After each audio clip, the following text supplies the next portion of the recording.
这台电源用极具诚意的电路架构和主流大厂元件，把80 Plus 白牌标准的效率、完整的保护功能和干净的输出都放进了119元的价格里。对于注重稳定和高性价比的用户而言，这是一款远超同价位预期、值得推荐的实惠选择。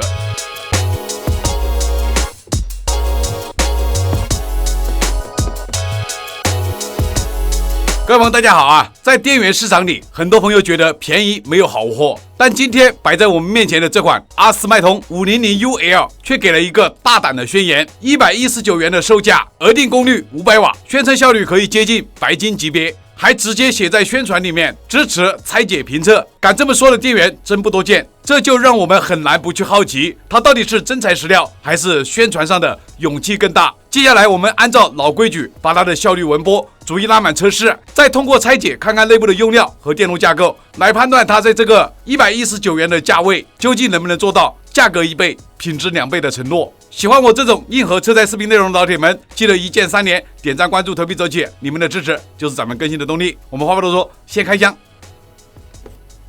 先来看产品的包装盒，5年质保，个人送保 DC-DC 纯铜线芯，这些特色我们后面拆开就知道了。橙色加灰色的配色，硕大的一个破而立，证明品牌方还是非常有自信的啊。盒子背面都是一些产品的信息，顶部这里也是阿斯麦通的 logo。打开包装盒，保修卡1张，个人送保，永不拒保。品质电源线1根，这是绑扎带，电源装在这个泡沫袋子里面。电源本体黑色的，外面有塑料膜包裹，线材直接内置在电源里面，这不是全模组啊，119元肯定是买不到全模组的。产品的 logo， 这个风扇也是多扇叶的，拿在手上第一感觉这个分量还是有的。500瓦的重量1396克，2斤7两。顶部这一面的宽度为140毫米，这边的宽度是150毫米。电源的厚度86毫米，阿斯麦通 500L。80 Plus 白牌非模组，主动式安规，双管正机 DC-DC， 它把内部的电路结构都写在里面了啊。总输出功率500瓦，额定足功率啊，峰值功率可以达到760瓦。输入规格应该就是一个220伏的，这个应该也是不支持110伏的啊。底部这些就是认证信息，3C 认证的话，咱们放在屏幕上，有需要的可以截图啊。这个产品是拿到3C 认证的。外观我们简单看了一下，我们就进入测试环节啊，看看这个500瓦的功率究竟最高能拉到多少啊。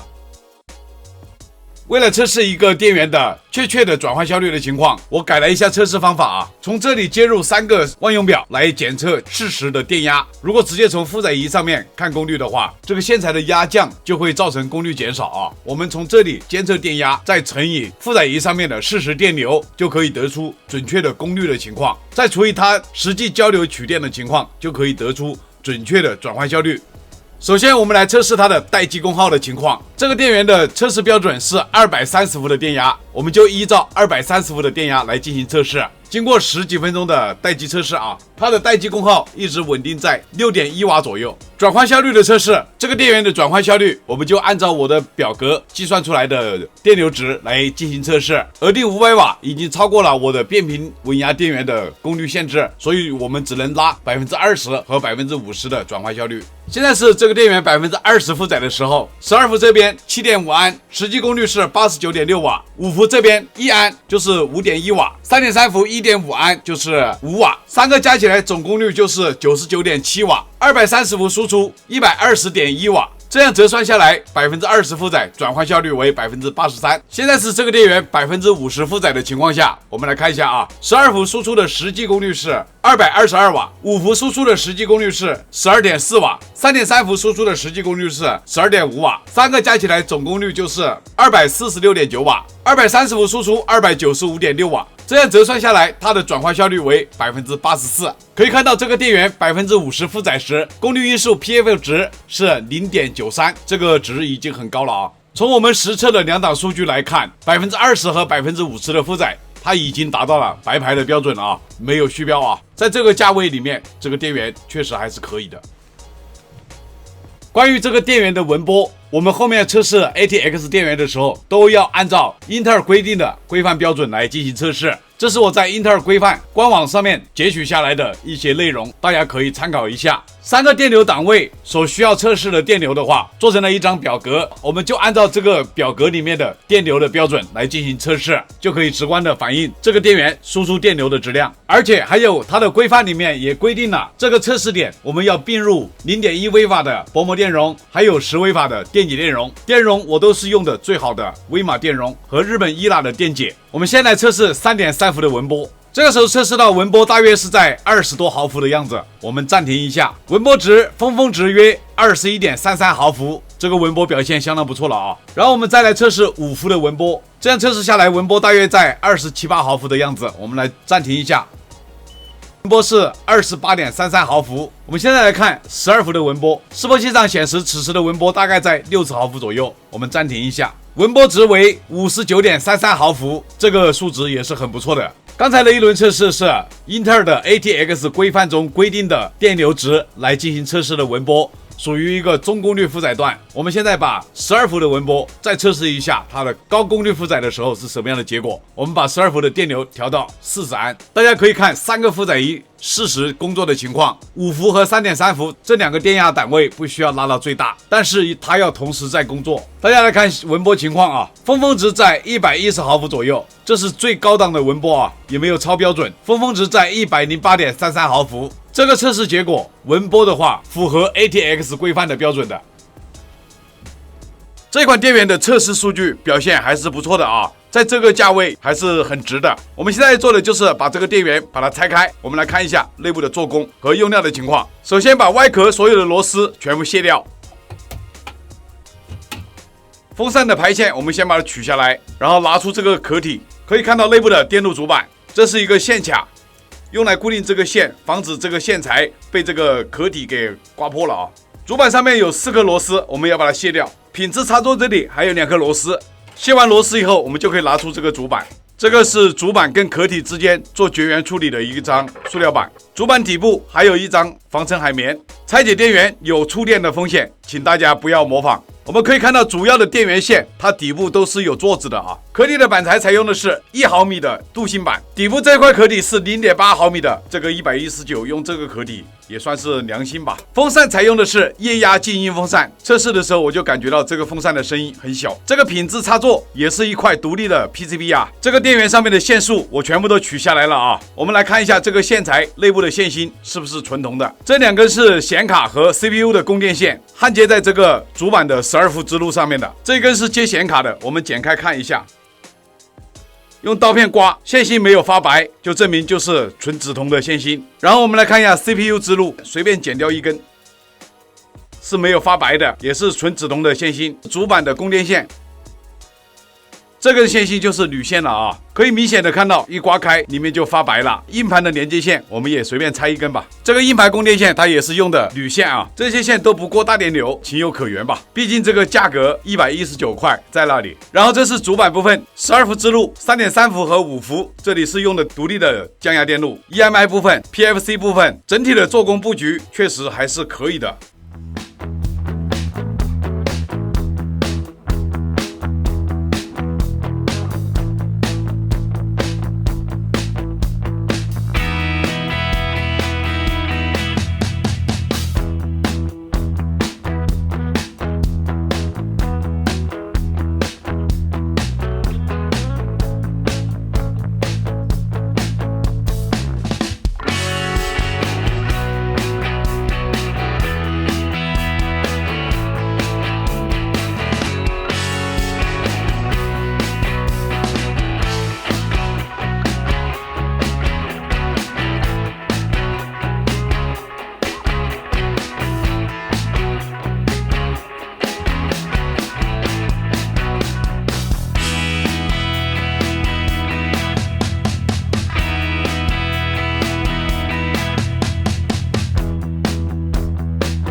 这台阿斯麦通500 UL 电源从外观上看不出太多的秘密，但拆开后它的电路布局就显得和普通的低价电源完全不同。它的输入 EMI 部分是层层防护，从交流滤波到高压升压功率运输和能效表现都远超同价位的常见方案。中段的主功率架构也不是常见的单管套路，而是针对高负载、稳定和效率优化过的成熟设计。在输出环节，整机能同时满足多路电压的高电流输出与严苛的文波控制，为主机提供干净稳定的电能。顺带补充一点，咱们前面测试的转换效率83%和84%，也许有人说没有达到80 Plus 的白牌标准，但是细心的朋友应该看得出，我没有把5伏 SB 和负12伏的两路功率也计入总输出，如果加进去的话，白牌的标准肯定是足足的。整体来看，这是一套兼顾高效率、稳定与长寿命的电路布局，每一个模块都带着工程师的深思熟虑。接下来我们就顺着电路的路径一层层揭开它的内部真正秘密。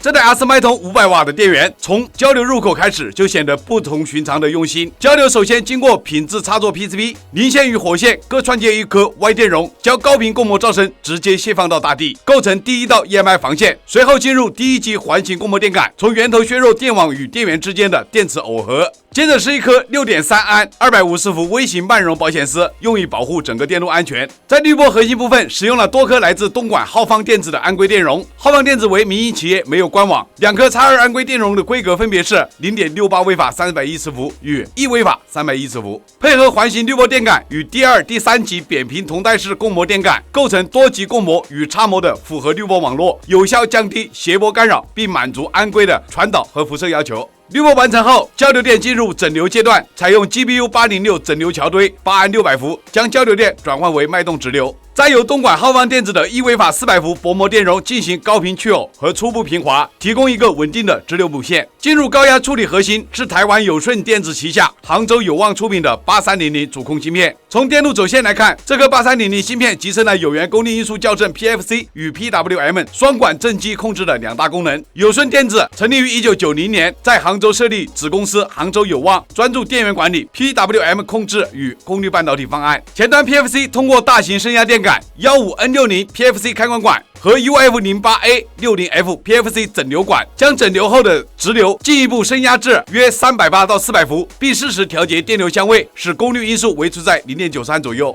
山东金岛微电子 S3M 旁路保护二极管为 PFC 开关的高频尖峰提供泄放回路，保证稳定与安全。金岛微2013年成立，专注功率器件及各种 MOSFET。高压能量则由香港万裕电子三信品牌 HP 系列270微法400伏高压滤波电解电容进行储能与平滑。万裕电子1970年创立，总部位于香港，专注长寿命低阻抗电解电容制造。这个电容的旁边特别布置了一颗 Y 级安规电容，从正极直接接地，用来将 PFC 升压后的高频供膜噪声安全泄放到大地，进一步降低对外的电磁干扰。进入主功率环节，由浙江易晶微电子1G12522驱动芯片接管，负责把主控8300输出的 PWM 信号精确放大，驱动两颗 13N50F 高压功率 MOSFET 以双管正极拓扑运行。易晶微电子2007年成立，专注于电源管理与半桥驱动方案。ERL-35 主变压器在这里完成高频隔离和能量变换，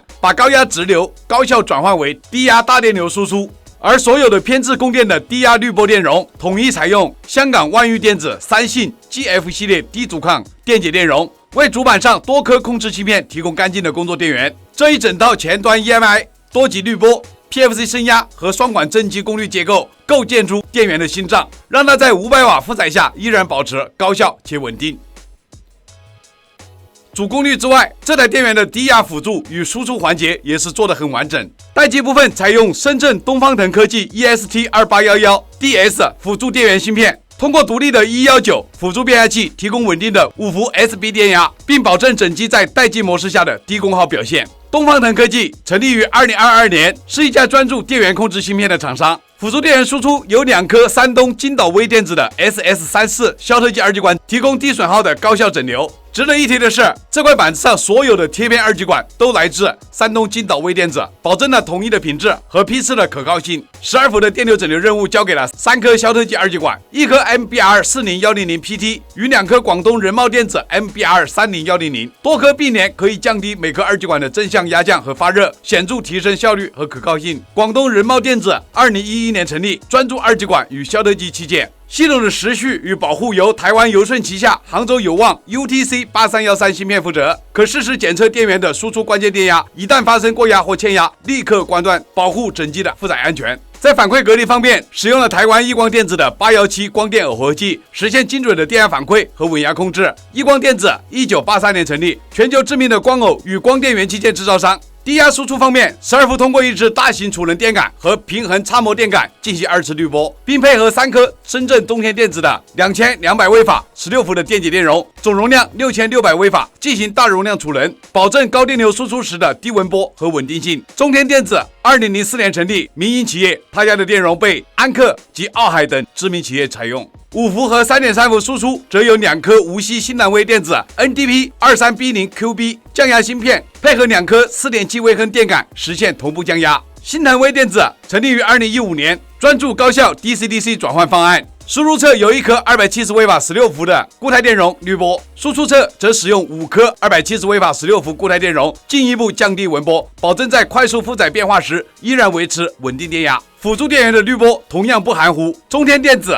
2200微法16伏电解电容与万裕三信的1000微法10伏电解电容，配合1颗合金电感，进一步压低噪声并增强顺态响应。最后2颗思应 B772的3极管，负责风扇的温控与启动逻辑。这台电源在辅助与后级环节同样做到了用料扎实、架构完整，与前端的 PFC 双管正极主功率电路共同构建出一台真正的达到80+ 白牌效率的 ATX 电源。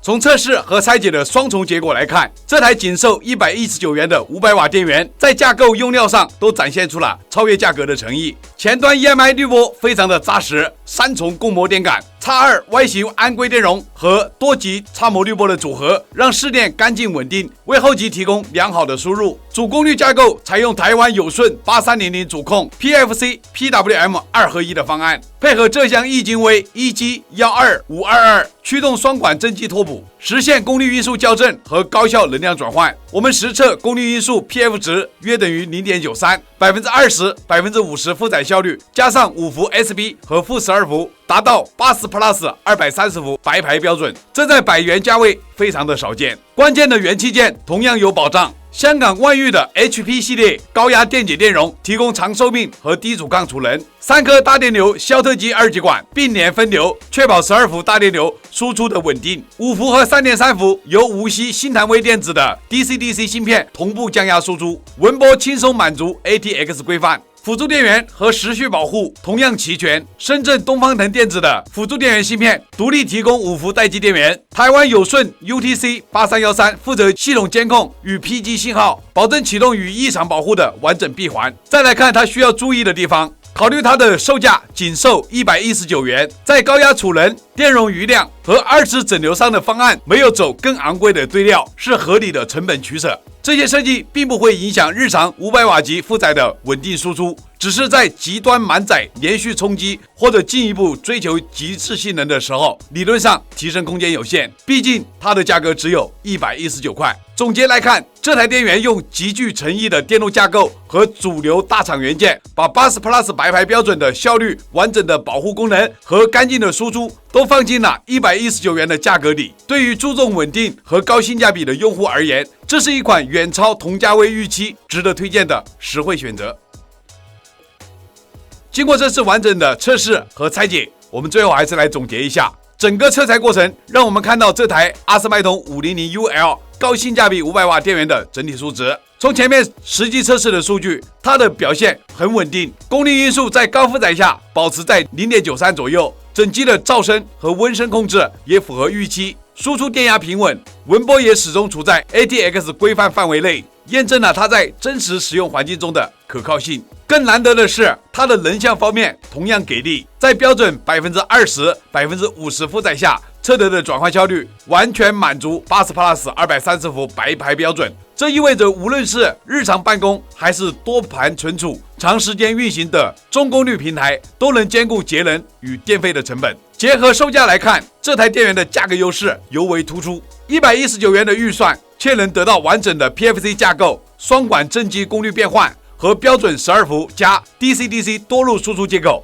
整体的规格和实测的层级都已经接近更高价位的产品。这对于想要组装一台日常办公、家用 NAS 或多盘下载机的朋友来说，它提供了一个稳健且经济的电源方案。综合拆解和测试的体验，如果你的需求是稳定供电、长时间运行，又不想多花预算，这款电源可以说是同价位的优选，一款真正把基础做好，在关键指标上过关的高性价比选择。测试为了了解，才是为真相，认真车载客观输出。我是离火车载，非常感谢各位老铁一直以来的支持和鼓励，有你们的陪伴，才有我一直拆下去的动力。这期视频谢谢大家观看，咱们下期视频再见。